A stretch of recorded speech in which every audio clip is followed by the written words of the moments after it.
Kui lõhnab vaikus ja jahtud hommikuks tuul, õhtud teeb paiku, ent siia unustab kuu. Kas kuuled, vihmõrnalt puudutab meid, muured suured, meil lihtsalt polegi neid. Täpselt nii mul meelde jäid. Tere hommikust kõigile, see on Raadio My Hits ja meil on nüüd stuudios taas külaline Jüri Pootsman, tere hommikust. Tere hommikust. Sul on uus lugu väljas, Vihmapiisad päikest täis. Eelmisel nädalal tuli siis välja ja tegelikult sai üks osa publikust seda lugu ka Eesti muusikaauhindade galal juba nautida. Kuidas esimest korda lugu tavaliselt esitada on niimoodi publiku ees? Ei seda on ennem ka tehtud, eks ju, aga seda ei ole ennem tehtud niimoodi Saku Suureli ees. Nii. Esimest korda. Ma ei tea. Tehtud sai ees. Tore selles mõttes, et ma ei tea. See on nii väga erinevata nagu selles mõttes. Aga kas sul on alati see lugu nii selge, kui sul on värskelt lugu valmis saanud, kas sul ei ole seda mõtet, et appi, kas mul on need sõnad ikkagi nii korralikult peas, et nad ei lähe sassi või kuidas? Ega Jüri ei ole ju mingi selline algajaartist. Jüri on ikkagi juba harjutanud väga palju, tal on kõik selge. Mälu läheb paremaks aastatega. Ma olen isegi Indrek Vaheojad kuulnud enne esimest või enne uut lugu natukene nagu muretsemas, et kas sõnad ikkagi on laval meeles. No ja, Indrek Vaheojad ei ole professionaalne artist, vaid on asjaarmastaja. Jüri Pootsman on professionaal, tema ikkagi teenib elatist sellega. Aitäh. Palun.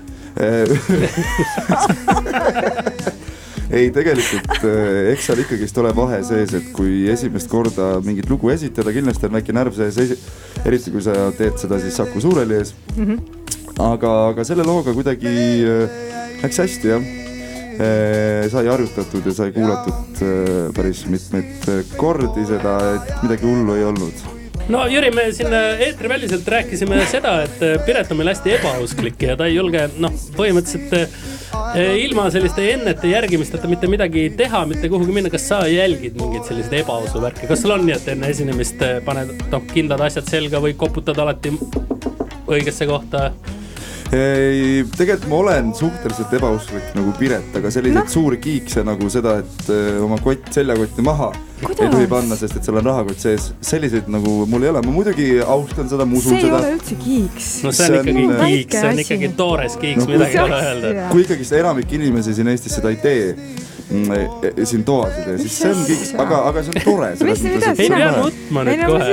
Pühin pisarad ära, ütle, mida sina siis teed või usud, et sul on see kaevukaane värk ainult, et kaevukaanele ei astu või mis see on? Mõned kiiksud mul ikkagi on ebausuga seoses ja ka mitte. Näiteks ma ei astu kunagi selle kanalisatsiooni selle peale. Kaevuluugi peale, just. Aga seal on oma loogiline põhjus olemas, see võib olla ju katki ja sa võid sinna sisse kukkuda.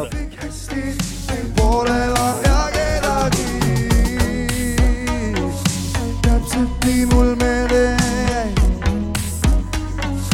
vihmapiisad päikest täis. Täpselt nii mul meelde jäi, vihmapiisad päikest täis.